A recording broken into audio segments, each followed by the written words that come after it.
Iko Nini. Iko Nini. Episode 228. Tukisema like, subscribe, hit the notification button, tell a friend to tell a friend. Sindio? Yeah. Na vile tumesema jo tunataka hizo likes na tunataka hizo comments. Usikue mtu wa hivyo jo. Lakini leo tunaenda kutumia lugha ya Kimombo sababu tuko na mtu from the neighboring country na haelewi lugha yetu vizuri jo. Yeah? Omara, unaelewa kile nasema kweli? Ole ana ko binipa nyang la ba meti loko ba. So wando tima manwe.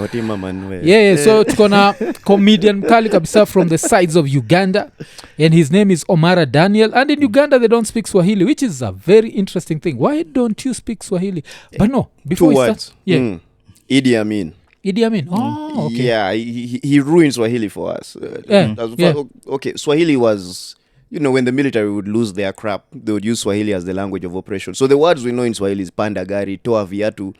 Those are the ones we know. And we've known it as a military language for most of the time. So a lot of people were hesitant to learn it. It's fairly recent that people are beginning to pick up on the necessity. But for a long time, it has been a military language to us. Okay. So does that mean that before Idi Amin, there were like people who used to speak in Swahili in Uganda? Yeah, my parents spoke Swahili. Okay. Gladly. They traveled. My dad worked in Arusha. I think he crashed on the couch in Nairobi. He has lived quite a bit. Yeah.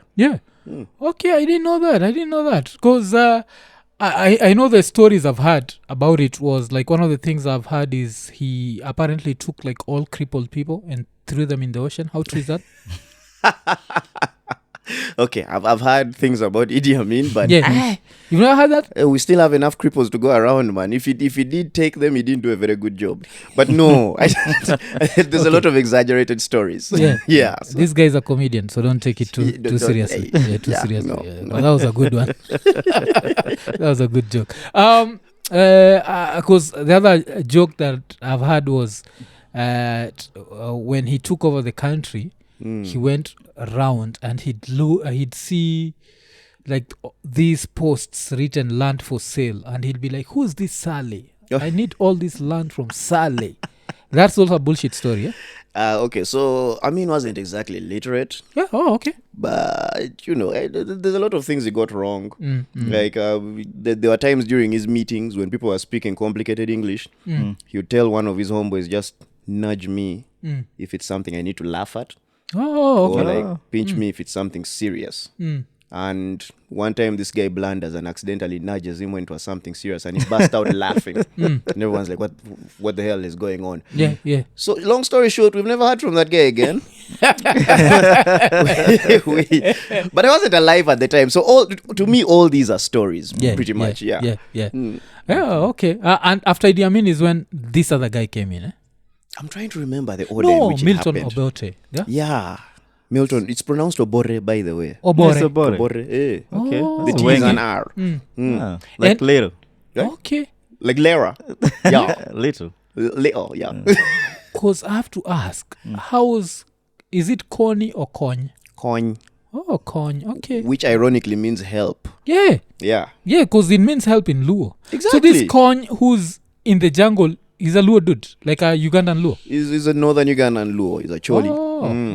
Okay. That guy. I think his idea of helping is population control. Yeah, but man, is he still alive? We don't know. That's the thing. We haven't seen him since 2006. Like he ran off to the Central African Republic. I think he was really hurt that they captured his Kaunda suit. Because among other things, the government captured his walking stick. His Kaunda suit. A pot of food he was making by the riverside. Like they caught everything except the actual dude. So I think they hurt his feelings, man. The guy's like, I'm out of clothes, they took my food, I don't have a walking stick, damn it, I can't live here anymore. Yeah, the walking stick. I thought he was a young dude. He was, but probably for the swag. It was bedazzled. Okay, because I know like he's been there. But now you see, we've even started this whole session wrong. Because I always say that if I ever sit down with a Ugandan, the first question I have to ask them is, why are you gay? About that presenter, is he still there? Oh yeah, he's still very alive. He's very active. Is he as popular in Uganda as he is outside Uganda? Because this guy is even, I've seen Americans make jokes about him. He is, first of all, he's such an interesting person individually. Like, he's not a typically funny person. Like, he's not trying to be funny or anything. Yeah. He's just an interesting guy. Like, he knows how to talk to people. Yeah. He's a vibe. I've seen him emceeing weddings. He does corporate events. Oh, okay. He's very active in the industry. What I learned about that interview was this dude was genuinely curious and confused. Yeah. Which is, he's the perfect representation of most Ugandans when it comes to things like that. Yeah. A lot of Ugandans just don't get it. Yeah, and it's not even in a bad way. It's just, help me understand. No, it's just like you treat that like you treat democracy. You just don't get We it. just don't get it. Elections. We're like, what is that? What? Yeah, like, So you're confused by both elections and erections. Okay. one of them is clearer than the other. Yeah. Hey, okay. One has a clear winner always. One has a clear winner, man. There's one we stand up for. Yeah. But yeah, Okay. fun country though. When was this interview? Because it just... This is what, 2011, 2012? This interview is more than 10 years old. Yeah, I know. Because even the clips, when we were watching the clips, which we even, like, if I met that gay person, I'd never know them. Hey, I mean, I once met Eugene Mbugua and I'm like, Pepe? He's like, no. There's a slight resemblance. Yeah. But you wouldn't. Man, that video is in 250p. Yeah, That was a very long time ago, man. Yeah, it was very, a long very time. long time ago. What happened to that lady? Is she still around? I don't know. I think I've heard she's still active. Apparently, But not in Uganda. She's a man now. He's a man now. Like I said, these okay, things okay. confuse us. I know. So it's adjusting to all that because look, Ugandans, we are really not the most politically correct people. Yeah. We don't have the PC filter. Like if Ugandans were an app, we would never download the update. Yeah. You get, it's just the original app the way it is. You try to download an app that they're like, there's none. We are good. You should be good with this. So Yeah. filter nada. That update doesn't exist. Oh, okay. Or it takes a while to download. So he's a TV presenter, both TV and radio? I know him mostly for TV and emceeing events. But he's a chill dude. He's a fun guy. So he was not cancelled. He's not even been cancelled in this politically correct environment. How? Okay, Where that's do good. you start? No, I don't know, man. Like people get cancelled for less. Yeah. People get cancelled for less. So But I mean, it's not like he said anything that was necessarily out of line. He was a confused journalist trying to find out the truth about something. And the people watching were as confused as he was. because I think, but he also went as far as asking how they do the whole thing. You don't remember? Yes, because he asked, do you perform the acts? You know, because so here is a woman who is now a dude, and she has a partner who is a woman. And remember the part where I asked, so are you a lesbian? And Pepe is like, no. I'm not a lesbian. And the guy's like, so how do He you... was confused. He was genuinely confused. And as Ugandans, we never held it against him. And many other people around the world have also come to understand, this dude was just curious. And this is new to a lot of us, by the way. This is very, very new. Because recently there's this girl, I don't know if you know her, this American girl, she's called Candace Owens. Yeah? She did like a whole video about it. And she was laughing. Oh, Candice. I love Candice. Yeah. So she did that because there's this whole confusion that has come up as a result of liberal America. And it's confusing. It's but confusing. Now, do you know, like scientifically, they're saying that this whole XY chromosome thing, like the Y chromosome is disappearing. Have you heard that? I've had things hinting towards the drop in testosterone levels. Yeah. So they're saying like the like that. literal, this Y chromosome, the one that clearly defines this as a man, it's starting to disappear. So Wonder why. I think this is To be fair, I think this is the time. This is the wrong time for it to disappear. We live in a. we need it more than ever. Yeah, we need more I would than not ever. be surprised if that scientific fact was like from a feminist scientist or something who just didn't want masculinity to exist anymore. But yeah, I've heard about the drop in testosterone levels for different reasons. Yeah. And all that. So I'm working on mine, man. I'm eating groundnuts, grasshoppers, all things protein. Yeah, grasshoppers. Yeah. I've never had that, man. The groundnuts I've had. You never eaten grasshoppers? No, I've never. You have not As a lived, kid, my as a kid, I think we tried to roast some. I don't think I enjoyed it. Listen, We tried to roast that one that has this military The one with The combat. combat. Yeah. Those are hybrid grasshoppers. They're like half castes. Yeah, so half caste grasshoppers. Your mom's green, your dad's brown. Yeah. You kind of end up in a mix like that. I hear they devour like plantations. Those are locusts. But those are locusts. Huh? grasshoppers They don't eat as much. Like we don't even know them for eating because we don't give them a chance to eat. Like the moment they appear, You eat them. we eat them. Before So they eat. we don't even know what their diet is. We just assume it's grass, and we're Yeah. like, well, that's where they live. It must be where they eat. Bite your house kind of vibe, and just go on. But we don't take the time to find out. We're not going to capture a grasshopper and be like, so who is your leader? No, it's frying pan. Just take off the legs and the wings and start cooking. Like Before it even dies. yeah. And the problem is the accent in Uganda, because there are tribes that interchange the L and the R. So this white guy is asking a friend of mine one time. It's like, so the grasshoppers, how do you eat them? And this guy is like, well, you crack the wings and you crack the legs and then you fly them. Yeah. It's the most confused white man I've ever seen. Like this guy's just like, wait, you pluck the wings and then you fly them? What kind of malicious animal cruelty is this? Yeah. But it's a fun place, man. You would love UG in grasshopper season. Oh, okay. Yeah, because I've been to Uganda, and I think I've praised Uganda for one thing. One thing, that is, I loved your hotels. I found it to be super interesting that I'd go to a hotel. Now the worst thing about my memory is it's so messed up. So I went to this hotel in the Kampala CBD. I can't even remember the name of the hotel, but it was such a beautiful hotel. But when I went downstairs to eat, I saw like this small, what are they called, like ants. The white like ants. the hotel and the ants on the table didn't make sense. Oh yeah. But if you were to ask me, I think Kampala has more beautiful hotels than Nairobi. Or at least the last time I was there. This was around 2012 there. Like I felt like per price, like the pricing, the hotel I can get in Kampala at a certain price compared to Nairobi, Kampala was on another level. If you're Kenyan and you fail to survive in Kampala, you're just unserious. Yeah, it's like if East Africa was if East Africa was a video game, Kenya is on the highest difficulty, man. Nairobi level. Nairobi is boss level, man. Like you're always on the lookout for something. Things are expensive. Every time I convert currency here, I feel like a loser. Like how do you reach the border, give someone 50K, and they give you back like what? 3,000. Yeah. The heartbreak. And then now you're like times 25. Like this. Used to be 2,000. You know that? It's getting the worse. Kenyan shilling is getting weak. Losing its masculinity. It's losing its testosterone.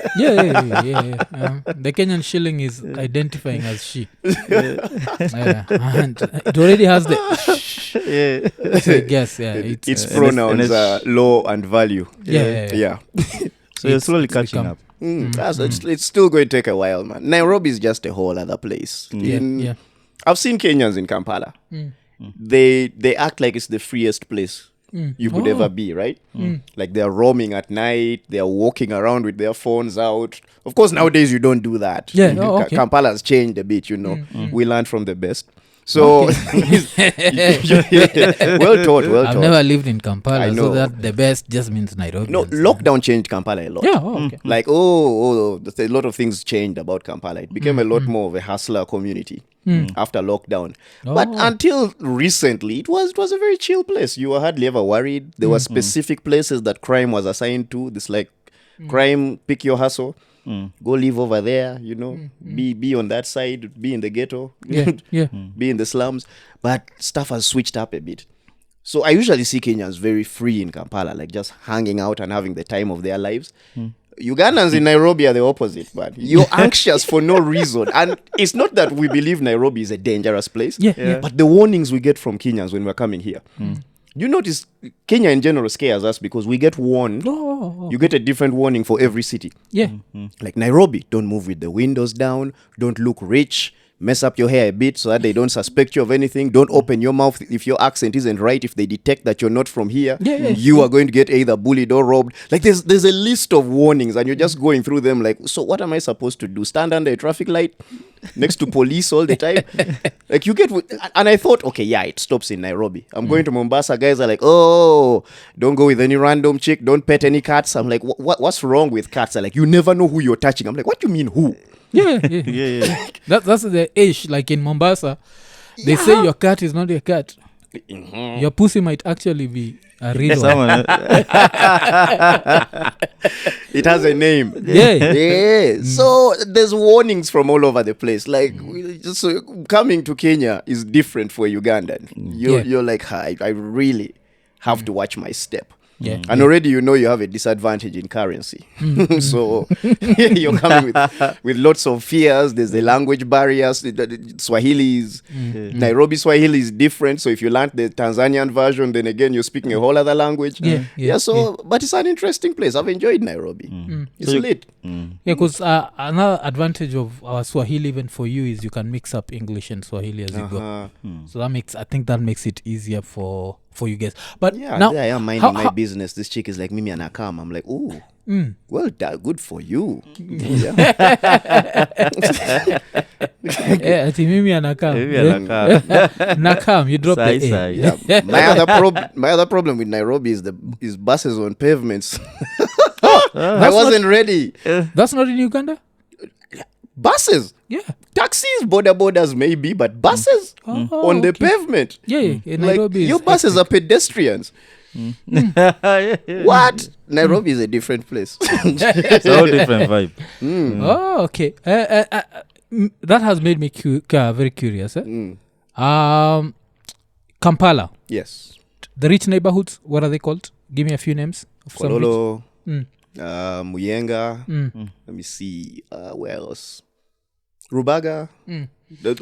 The rich neighborhoods are all on hills. Yes. So those ones I'm talking about, the ones that don't have flats. It's just like houses. Like you know about Karen in Kenya? No. Karen, there's Runda. Those places that you can't build flats in because people have built their palatial homes. So that's Kina Muyenga and Kololo. Muyenga, Kololo. Yeah. Okay, Muyenga, Kololo, you can still build flats. I don't think there's any place. You can't build flats in Naguru. Naguru maybe. But even Naguru has flats. Because, look. Okay. I since don't there are know. flats, let's talk about the rent. Yeah. How much is rent in a good neighborhood? In a good neighborhood, Yeah, you could Uganda, be in a where good... I'm living well. I don't have to worry about my neighbor. Well, it depends on the size of the house.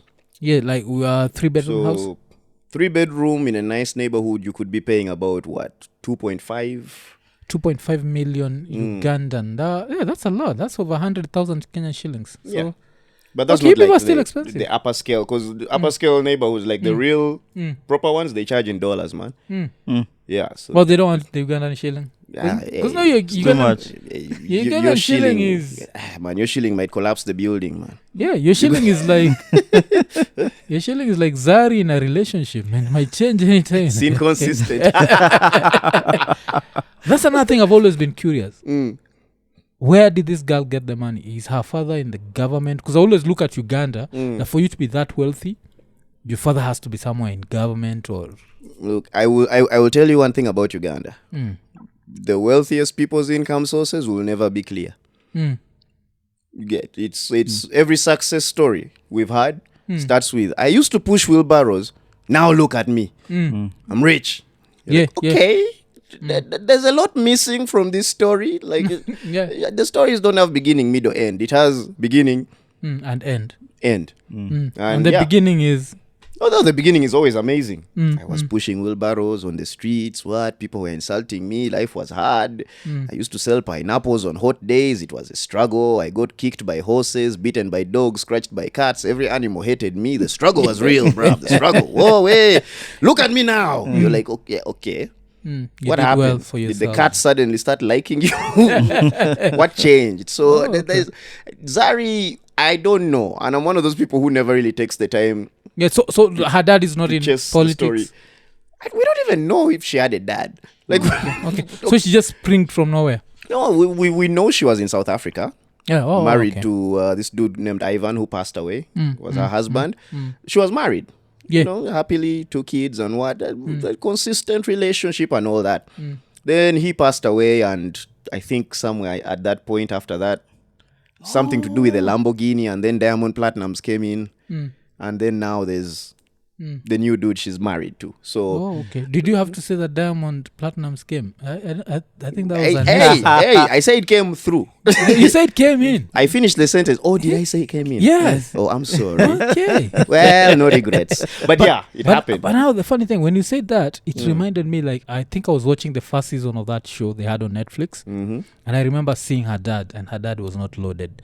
So it could be that all this money is from marriage. Okay, that's interesting. That's interesting. Well, hey, I didn't say anything. Me, all I know is my story about Zari starts from her in South Africa. Apparently, she has very humble beginnings. Yeah, okay. Apparently, but I've never gone into the details of it. Okay, because I always, like, from the outside looking in, Uganda is this very interesting place. Oh, very. Yeah, because, like, we look at you and we're like, sometimes we're here in Kenya, we're like, we're doing so badly, and then we look at Uganda, we're like, oh, yeah, it could be worse. It could be worse. The difference is you guys are sad about your situation. We're cool with it because it can only get better. It can only get better, man. You're like, yeah. We're sour with it. Have you seen that video? Can only get better. It can only get better. There's a dude called, what's his name, man? I keep forgetting it. DJ Suna Ben. So DJ Suna Ben is this DJ whom even I don't understand. Yeah. He comes from a district called Masaka. He's a celebrity in Masaka. Now, Masaka is this district somewhere between central and western Uganda. Yeah.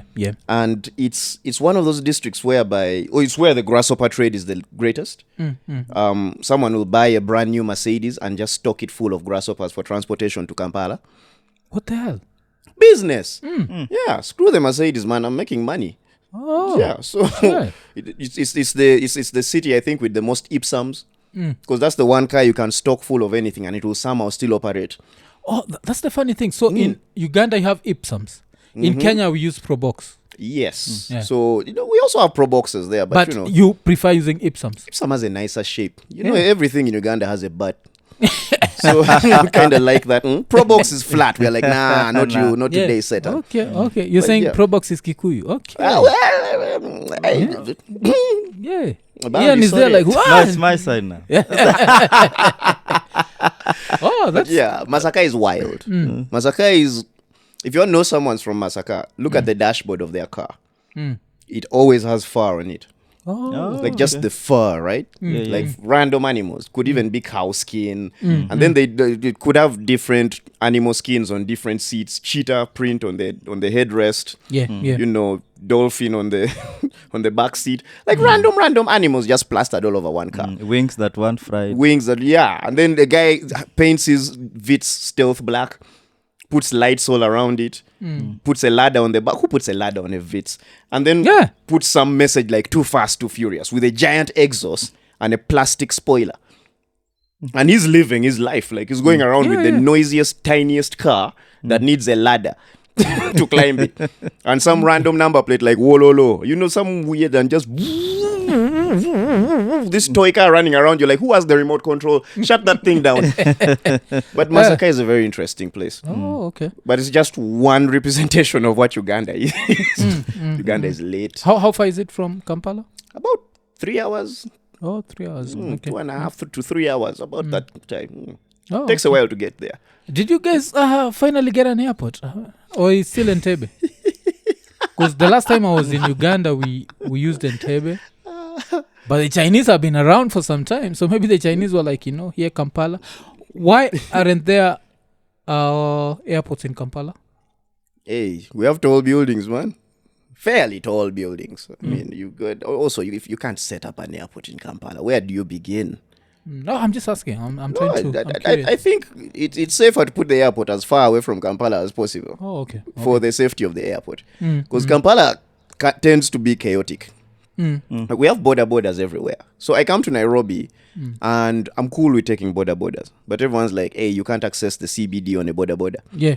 Like you have to leave it Yeah, and then outside. yeah, either continue on foot or take an Uber or something. In Kampala, bodas can't go anywhere. You'll find them in trees, on rooftops, in the bathroom. Like, as long as you need a ride, there'll be a boda guy there shouting, "Sebo Uganda!" Like, there's always a dude. Like, are we going?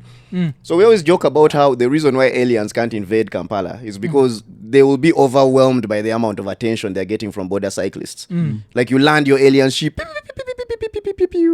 you step out, psst, the whole stairs, the light, alien comes out with a big ass head, stands there, take me to your leader. Yes, Bitano. Like, everyone's giving you a different price. Aliens are just like, no, let's go back to America where things are easy. Kampala is chaotic. But once you master that chaos, it becomes easy for you to understand. Okay, it looks like a super interesting place. So Very. And the funny thing is, when you talked about crime, you talked about the fact that your crime started around the lockdown. Do you know that in Nairobi back in the days, if you're someone like we call it kupigwangeta, if someone was choking you, you could say mtu alinipiga lock. So like they locked you. Yeah. And then you end up, so you see that the fact that you're saying that the lockdown started crime is such an interesting. It's a funny reference. You look like you got choked and enjoyed it. No. Like, I've never. You're like, that's I've always been like the sort of guy who's at home at 7 p.m. I'm not a nocturnal person. Hey, lucky you, man. Yeah, like Yet if you have see the me- color for the night time, bro. Yeah. Well done. Yeah. Yeah, man. Like today we have so much melanin. We just had to add an extra. Man, Yeah, guy. yeah, yeah. That to make sure we are Like lit. I've concentrated. You guys are Yeah, the talking light, much light. Yeah, man, I don't we know have- what Than my usual. forehead looks like on camera, but it must be burning. Like this dark guy and then this one patch up here, just Yeah. reflecting light. But yeah, Kampala, me, as far as I'm concerned, the crime used to be for the politicians. Then the common man started wanting a piece of it. So now we are all involved. Yeah, okay. And talking of melanin, so the Luo version in Uganda is Acholi. Acholi, Or you have think- Luo. Acholi and Japadola, if I'm not mistaken. Because I know the Lao and Nilohamite, they are not pure Luo.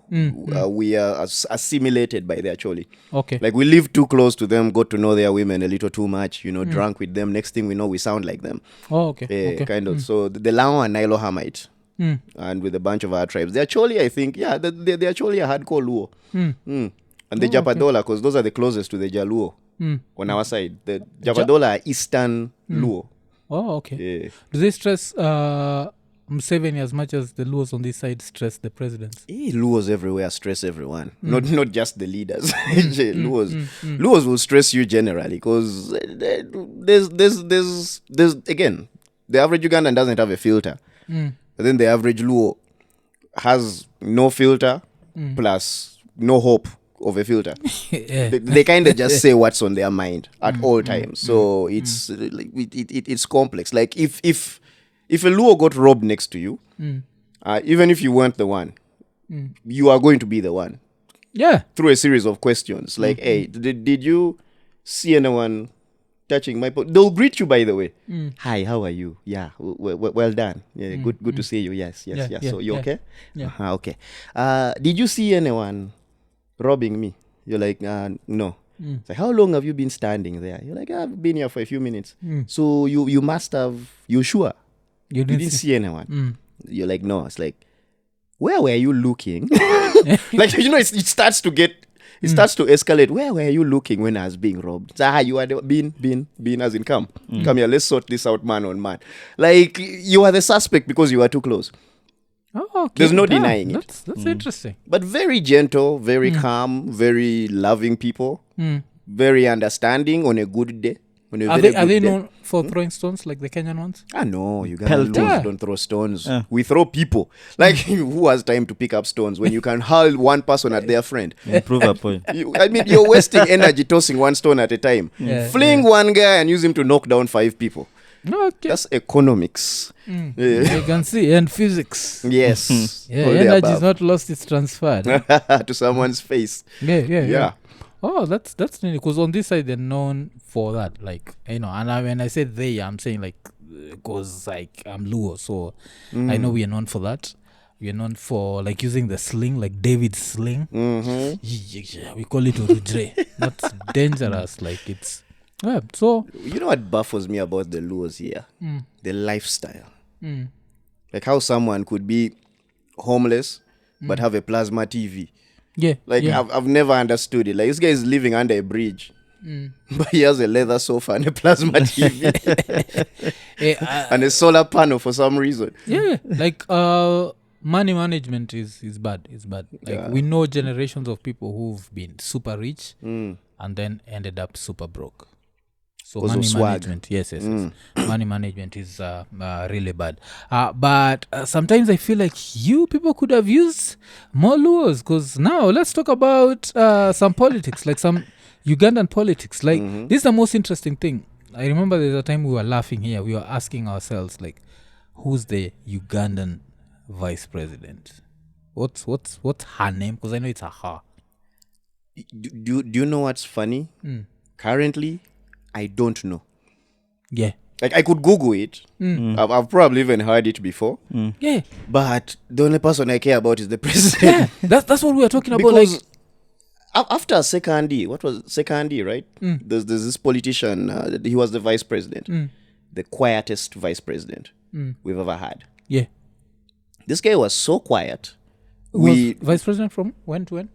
It was about 8 years, if I'm not mistaken. From which year?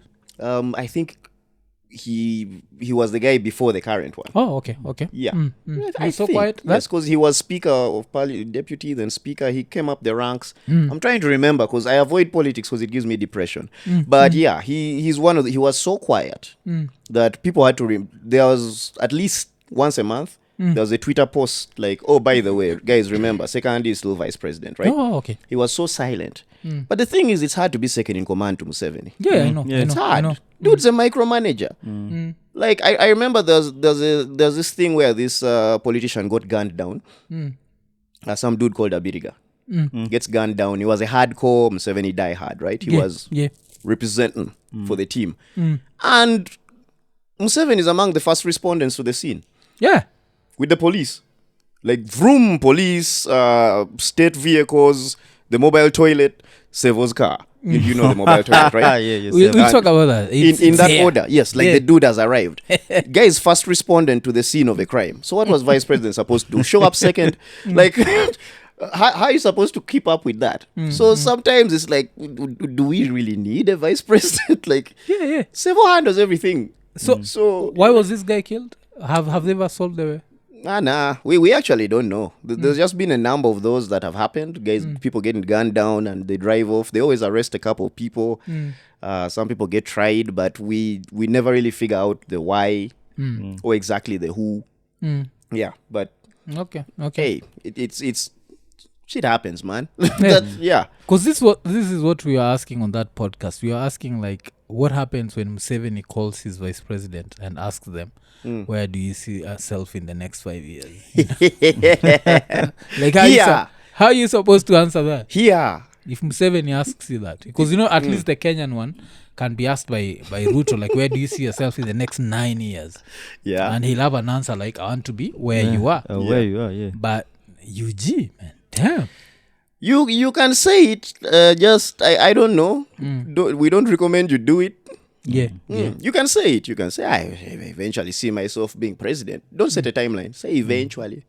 Yeah, like, so they can't say, oh, he's planning some stuff in a couple of years. Just say eventually. Like, Yeah. sometime for But Muhoozi is there. Muhoozi is going to be the heir to the throne. Huh? I don't know about that. I don't know. But yeah, I see the campaigns have started. Project Muhoozi is a thing. For people who don't know, let me just educate a few people. Muhoozi, he is Museveni's son. Yes. It's Muhoozi ka what? Kainerugaba. Hey, Kainerugaba. Okay.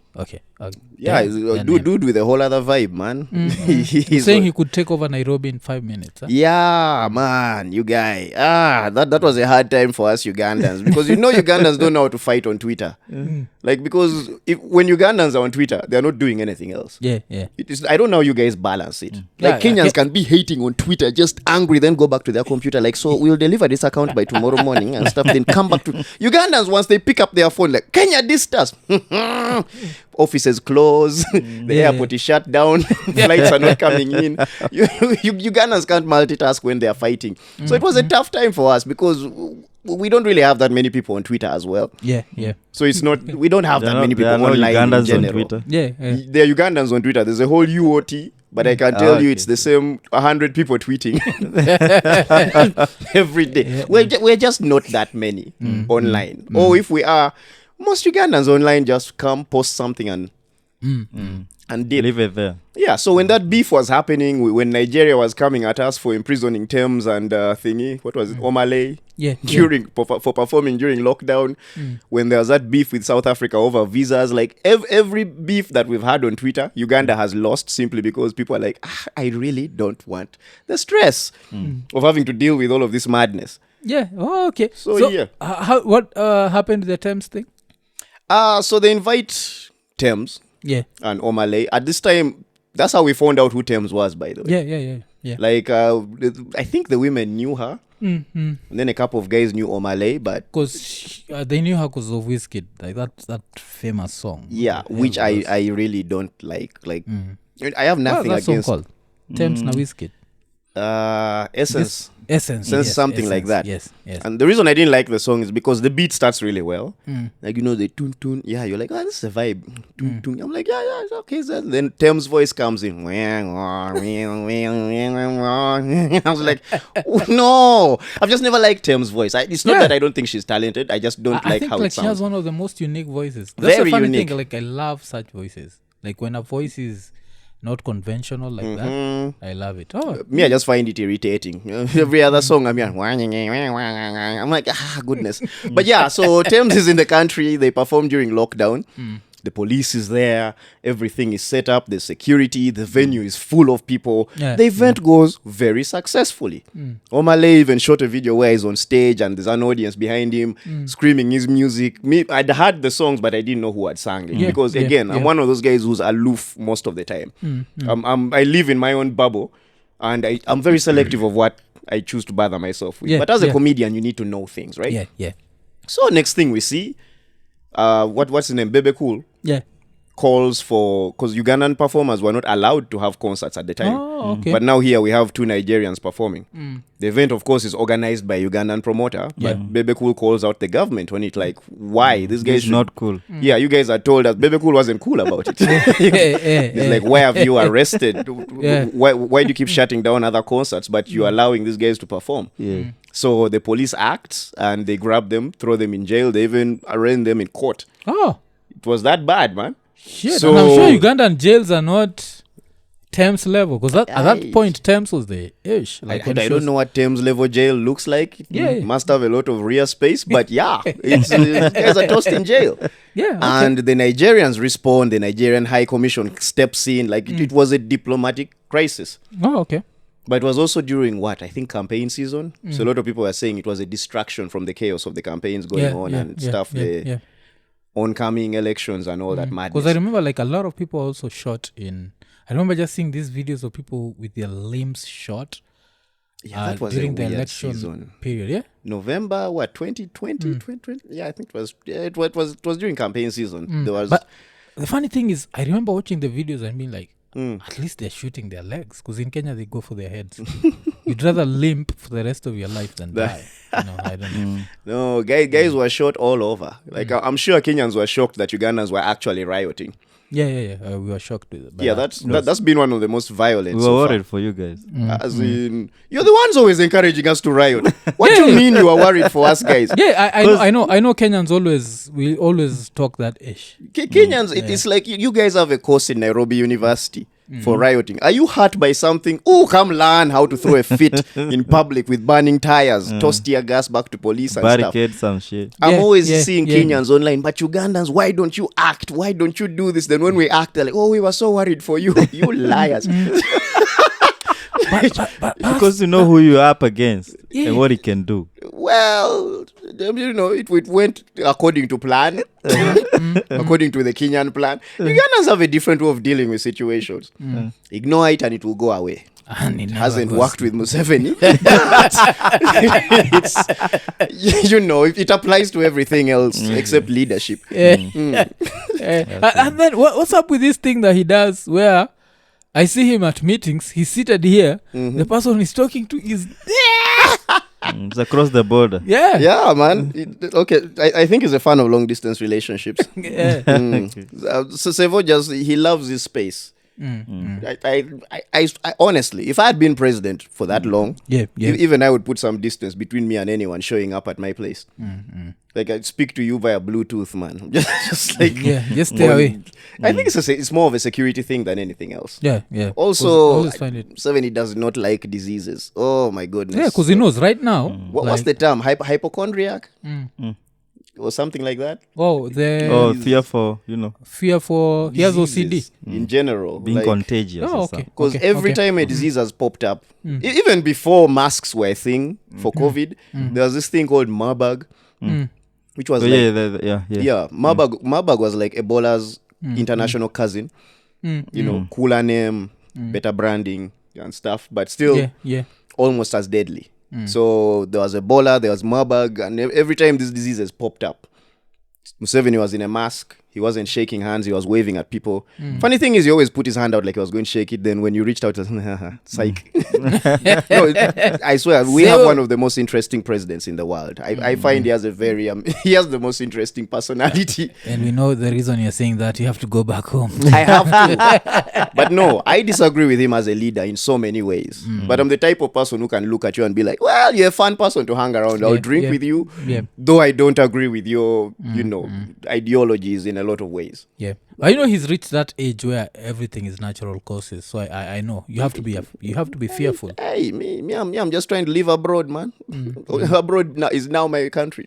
Yeah. So okay. So and then there are all these stories that I hear about him. Huh?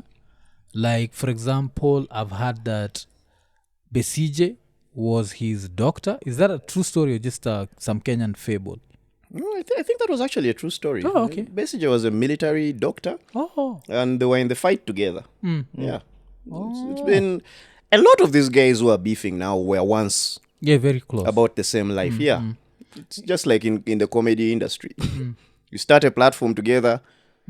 Somewhere along the line, there's an ideological shift, and then next thing you know, you're each forming your own comedy platform and beefing. So it happens in life.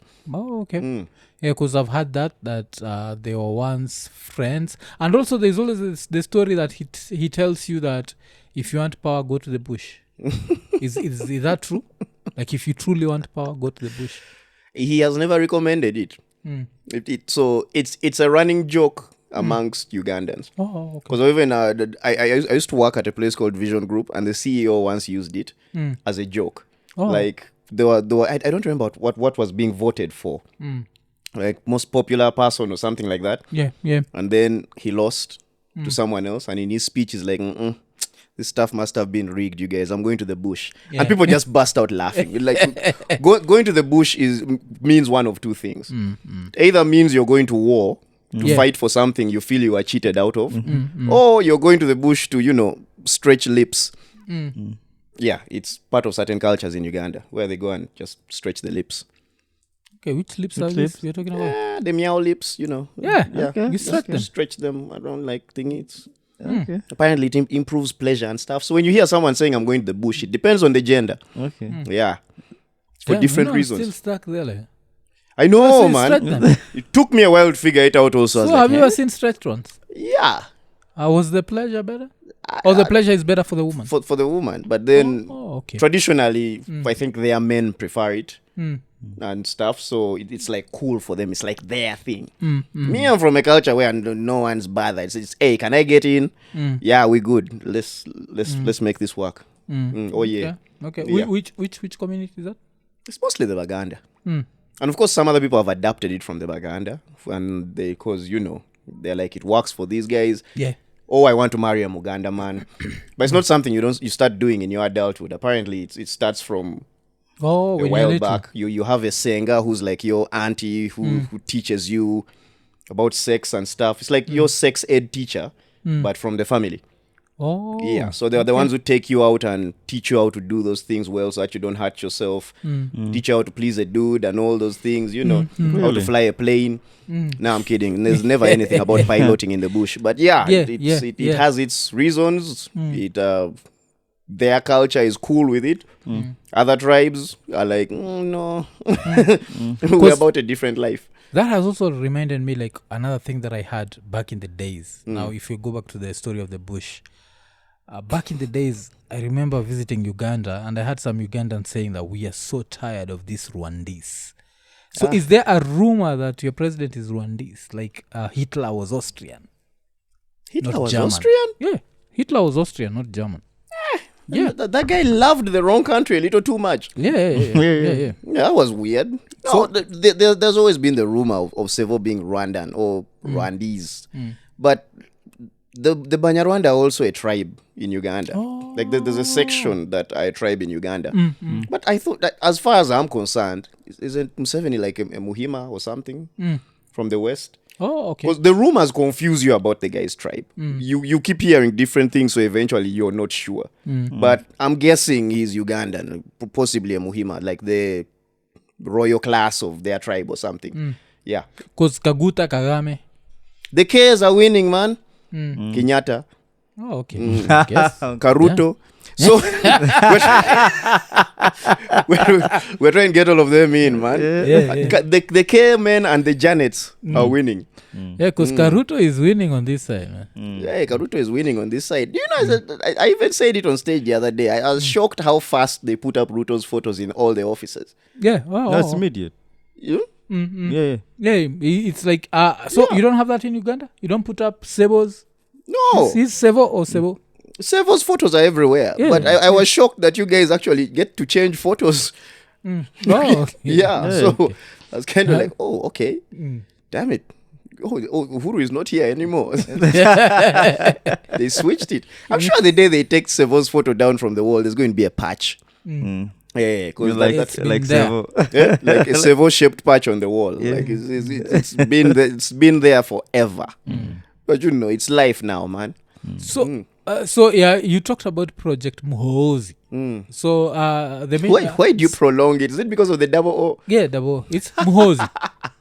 It's Muhoozi. Okay, I'm not also sure how it's pronounced, but the way you prolong it is funny. Muhoozi. Like you really drag it out. Yeah. Because it also reminds me of something that he'd not find funny, but there's also something called kikohozi. So kikohozi, that like the cough. Oh. The cough that comes out with, like some phlegm. Yeah. That nasty. The cough. heavy one. Yeah. So, Muhoozi, what's the project? Like, what's the plan here, according to you? What are you people trying to do? I don't know what we people are trying to do. It's his people. So it's, I don't know, clean up his image, put him out there more, get him more involved in politics. He was the guy handling the diplomacy of the issue between Rwanda. What was it? The Katunya border? One of those? Yeah. Something like that. Yeah, he was the guy handling that. He was the guy negotiating, brokering the deal. So I think Project Muhoozi is just about getting him more involved in things, putting him out there more, let him give more speeches, show up in public. Okay. Because he has never really been that guy. Yeah. He has always been very closed in. He shows up at a place to party, hang out once in a while. Yeah, because I had his in Kenya. The story was when he went on a Twitter rant. The story was that he was intoxicated. That he gets intoxicated and he forgets. Yeah, I think the tweets have done quite a bit of damage to the reputation. But also the number of Ugandans on Twitter is not enough to actually have an impact on his campaign. If we are going to base on the Twitter rants. Yeah.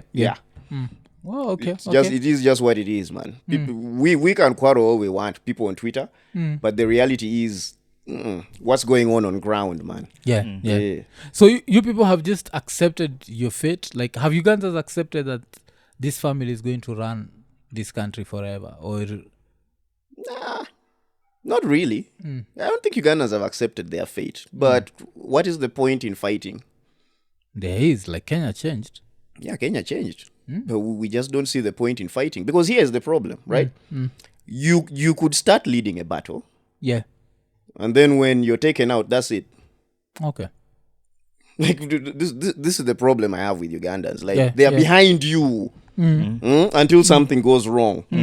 Then they're, man, I was never there, bruh. I was at home, you guys. But isn't this your picture? You're like, I have twins who show up for riots on my behalf. Like, that wasn't me.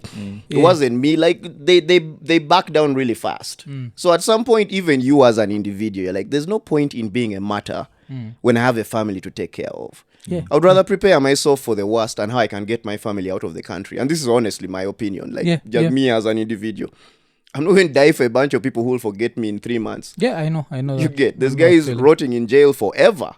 Their names are barely remembered. It pops up once a year. People talk about it. They quarrel about it on Twitter.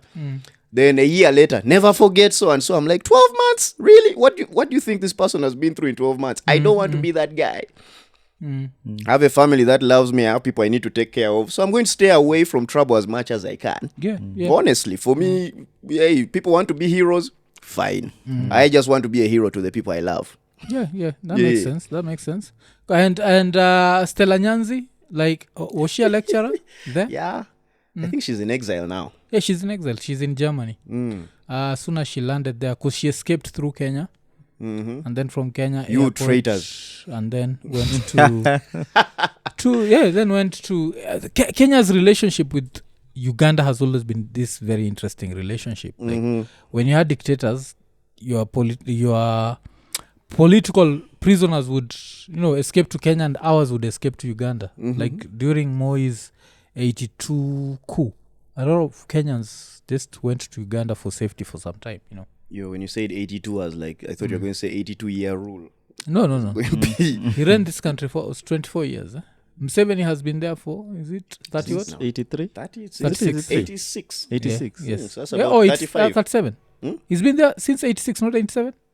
86. Oh, so 37 years. Okay. No, maybe 37, is it? Yeah, 37 years, man. Damn. So he has at least another 13. Another 13 to go. Hey, at least we have one record in Africa, man. Uganda never wins at anything. So let's have this one. Let's just be like, if you can beat Gaddafi's record, I'm like, cool. If you can beat Mugabe's, I'm like, go for it, bruv. Yeah. Let's I get think something in the beat Guinness book. Mugabe's. Let's see. Mugabe was there from 80 to... Oh, no, he's not beat. When did Mugabe die? Was I check? I think he's close to Mugabe's. Now, we have to Google these things because it's hard to keep track. Yeah, it's hard to keep track. Okay. But it's such an interesting country. Like, I look at Uganda. So what's the next election? President from... wait, isn't that next year? 87 to 2017. That's Nani? Mugabe. Mugabe was not 1980? Natutrade Zimbabwe. Ayanaya liberate Zimbabwe. That's He Bob served Marley, as Prime 1980. Minister Why do you from remember 80 to 87. Yeah. And then as president from 87 to 2017. Yes, and the Prime Minister was the president. He's always been the leader. Yeah, because even... I remember that because of Bob Marley. Marley. He was born in 1924. Yeah, Bob Marley went for a concert there. Mm. And Bob Marley did the Zimbabwe song. This was a dedication to Zimbabwe's freedom. This was in the year 1980. Yeah, it was such a powerful, like, hey, Bob, damn. They say that, I do know, you've never heard the story about Bob Marley in Zimbabwe? I've heard of Bob Marley in Zimbabwe. I've heard of Bob Marley in lots of places. Yeah. And leaving kids there as well. But yeah, man, it's But have you heard the Zimbabwe story? No. Because what happened was, like, they were so jazzed to see Bob Marley that at some point, the crowd got wild. When he was on stage, the crowd got wild and a riot broke out. At the concert? Yes, at the concert. At a reggae concert? Yes. How do you riot at a reggae concert? I see what you're trying to do there. So when the riot broke out, the police came, threw tear gas at the crowd. The crowd went outside. Bob Marley was on stage performing, did not notice the crowd had left, continued playing music, till people came back, just found him on stage. He used to zone out, like he'd just zone out, and he was in his like whole rhythm. Like there's tear gas everywhere, but Bob is just Bob. He's just on his vibe. Yeah, the greatest of all time, according to me, man. Man, I think Bob Marley and Sevo have the same problem. What? We left him alone. We came back. We found him there. Like, he's zoned out. He's like, I'm here now, man. Deal with it, and I'm not leaving till I'm done with my tenure. After talking of music, there's this thing that you were saying before we started shooting that I found to be super interesting, because you had this rant about Jua Kali that I found to be. Actually started we're comparing artists, and he told me, you know who my favorite artist of the year last year? Last year, he was some Ugandan artist. I didn't know she was Uganda. You didn't know Zawi was Ugandan? No. Yeah. You had no idea Zawi was Ugandan. Oh. 'Cause I think after you told me about her, I didn't hear researched and I found out she was Ugandan. Okay. Yeah, okay. So I thought you knew she was Ugandan. You didn't hear the accent? Kanoka, slow No, dancing.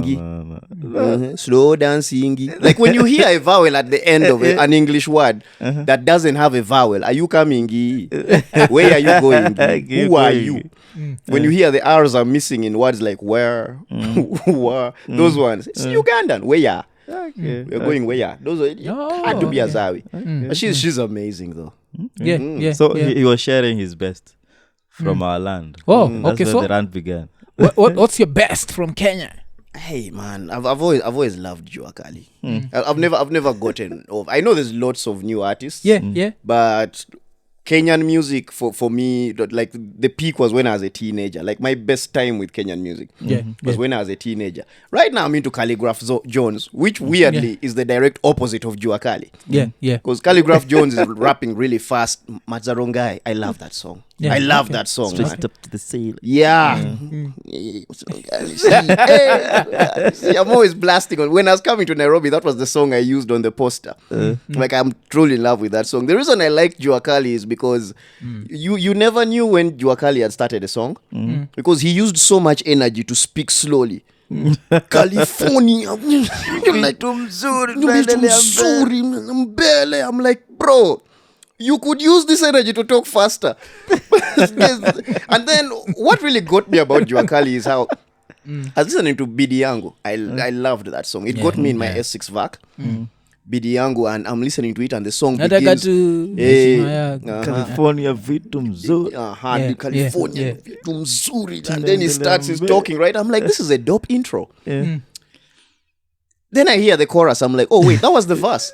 Because it genuinely sounded like he was talking, and I'm like, yeah, talk me through the start of the song. He was giving shout outs to his friends, California, what and all that. It was the first verse. Until I listened to Kwaheri, then I'm like, oh, this guy just raps like that. But his style was so unique, and it was so different, and the songs were just different from anything that was playing at the time. And I was like, Jua Kali is my guy for life, man. Hardcore. Proper. He makes me happy because I have a cousin like that. Yeah. I have a cousin called Alele. He's my namesake, Daniel. Alele was the slowest, fastest basketballer I've ever seen. Like this guy is on court, but he's bouncing the ball like this. But somehow he's dribbling people. Like this, that's just his pace. Yeah. And meanwhile, he's dribbling you while talking trash slowly. You don't know what I'm about to do to you right now, man.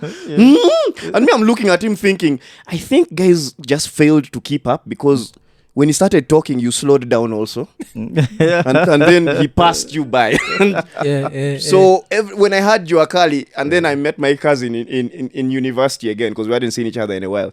And I hear him talk and he's like, Leo Mara itieningo. I'm like, oh my goodness. I just burst out laughing. so that vibe, man. Jua Kali and my cousin have so much in common. And how's the Ugandan scene? Because there's this one guy, what's his name? Chameleon. I feel like he's always been there. Oh, Chameleon's been there. Jose. Yeah. You know us Ugandans, we have a thing about longevity, man. In top positions. Clinging. Look, Chameleon has been there since I think the late 90s. Yeah. But he blew up in the early 2000s. At the same time as Bebe Cool and Bobby Wine. So they became the big three. Yeah, okay. Yeah, like because back then in Uganda, if you had dreadlocks, they considered you a muyaye. Like you were a rogue, you were a ruffian, you were a problem. Okay. So parents had a problem with their children joining music because they're like, you're going to end up becoming like one of these guys. Amuyaye. A muyaye. Like we don't want you to be like that. These guys got past the muyaye phase and now they are legends in the industry. Yeah, so- and one is giving Museveni like headaches. Who? Bobby Wine? Yeah, Bobby Wine. Yeah, man. Man was built to give people headache. You don't grow up in the ghetto and come out and just be a normal human being like that. Yeah, He has one of the most epic success stories, in my opinion. Like, I like what he has done for himself. The ghetto president. Ghetto president. I would never do what Bobby Wine has done. I'm not going to lie. I'll be like, I'll support you, but not me. Being on the front line. I'm not going. No, Sitani, no. I'm like, Yeah. Because your politics. But then, before you go back to politics, there was this video of, was it Chameleon? He came out with, we call them Nyahunyo. Like these whips. And he was whipping this Boda guy who'd hit his Range Rover. Did you see that video? Yeah. That was what, that 2 didn't years cost ago? him any funds? Like I said, political correctness in Uganda is a rumor. Though there has been a pattern of... So, Chameleon, Weasel, and another guy called Palazzo. They're brothers. Yeah. The Mayanja brothers, eh? You remember Weasel from Radio and Weasel? Yeah, He's okay. Chameleon's kid brother. Yeah. Yeah. I didn't know that. How did you not know this? How do you be a fan of Radio and Weasel and not know that Weasel has Chameleon's face but on a smaller body? Damn. Okay, it's shorter because- body. No, those days were like we watched Radio and Weasel in 144p. I can't. I don't know how they look. Actually, don't know how they look. But yeah, Weasel is Chameleon's brother. Yeah, They had another brother Kokonacho. called... No. Okay. But he told me there's a trick. There's a trick to them. Like they might be knowing some things, but they just intend to keep. We just don't say it. Yeah. Yeah. Oh, Yeah. Okay. So they have a history of violence as a family. Like the three brothers, they're always getting into fights of some sort. So when you see them in a fight, you know they're either about to drop a song or have a concert. Oh, okay. That's at least the The pattern gimmick. I've picked up on. Like there's something about to happen. Oh, Weasel and Radio beaten up by Chameleon. Sometimes he was whooping his own brother. Weasel and Radio beaten up by Chameleon. Next thing you hear, Radio and Weasel concert coming soon. And I'm like, yeah. I think it's it's just part marketing. of the pattern. But the Boda guy was genuinely getting his butt whooped though. Yeah, I he think was for getting- him, he was getting a lashing, legit. For thinking, because there's been lots of fights. The more popular ones that are popularized, at least from my opinion, are the ones that are attached to a marketing strategy. Yeah. Okay. But we keep hearing about them in fights all the time. They move with entourages and then they cause chaos. And then he doesn't fight. The people do the beating for him. So we've seen quite a bit of it. I've been there when it's happening because I used to hang out a lot in my earlier days as an entertainer. And at some point you're just like, yeah, you know who to avoid for your own safety. Because when these things break out, everybody gets some. Yeah. And what happened to Radio? Radio is the one who died. Yeah, Radio is the one who passed away. I hear he was slammed. Yeah, again, in a fight. So he got slammed, and rumor is that he was dead on arrival. But they kept him in the hospital for the money. Oh. Okay. Rumor. That's the point. But yeah, we lost one hell of a talent, man. I cried when Radio died. I won't lie. I'm not even afraid to admit it. Because you don't know how much someone means to an industry or a society until they're gone. And then you're listening back on his songs. I don't know if you guys have listened to Street Lights. No. It's my favorite Radio and Weasel song. I'll And go you're listen listening to back it. on his music and you're just like, oh wow, man, this guy was just he What was did he say on oozing Streetlights talent, huh? that you felt like was him talking to you? Yeah, that's what he said, man. Those words were deep, man. No, but Streetlights it's you know the song. It's just you and me, me and you and me, and the streetlights. It's just talking about the relationship and stuff. Just two people looking for light in the darkness. It's beautiful. I loved the song. Oh, okay. The video was a bit weird for me. A chick dancing ballet in the road, some old singing. I found that a bit off, but the song was dope either way. Yeah. And they had a crazy catalog of music. And I know. unreleased songs, and then songs he had written for other people. Like this guy was just, I think he used to go to the toilet and pee music, man. Like I'm sure there's some songs in Sewage Corporation that they just received through the toilet. Like he was that good. So it bugged me so much when he died because I'm like, damn, you could go at any time. Is there anyone in jail for that? I think there is. Oh. I think there is. But like I said, I avoid certain stories just for my sanity. There's things I just keep away from so I can stay level-headed. Okay, but right now I want us to talk about some ish. Yes. And that is, why does Museveni travel with a mobile toilet?